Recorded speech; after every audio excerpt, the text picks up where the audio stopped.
Kondisi terakhir alhamdulillah baik ya. Sejak awal panas tidak ada. Kemudian hasil laboratorium normal. Kemudian hasil foto toraks, foto dada, paru-parunya juga normal. Keluhannya hanya batuk pilek saja. Batuk pilek. Pasien ini adalah seorang mahasiswi Fakultas Kedokteran di Beijing. Pulang 11 hari yang lalu, jadi ini hari ke-12. Karena ada keluhan, kemudian riwayatnya dari Beijing, maka kami kelola sebagai pasien yang dalam pengawasan. Kami rawat di Rumah Sakit Dr. Sudono Madiun di ruang isolasi.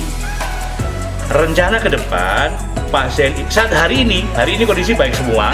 Batuk pileknya sudah sangat berkurang, ya sudah sangat berkurang. Kemudian labnya terakhir normal. Rencana laboratorium akan periksa lab akan kami ulangi kalau tidak besok atau Sabtu.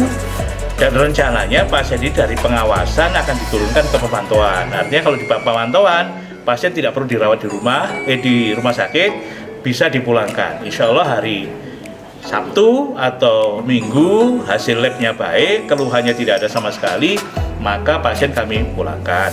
Sementara kami anggap kalau di ilmu kami kalau seperti ini tetap dianggap coronavirus, tetap dianggap. Tetapi meskipun klinisnya bukan, tapi tetap dianggap. Sampai kapan? Satu adalah sampai inkubasi terlewati, kedua sampai hasil swabnya muncul negatif.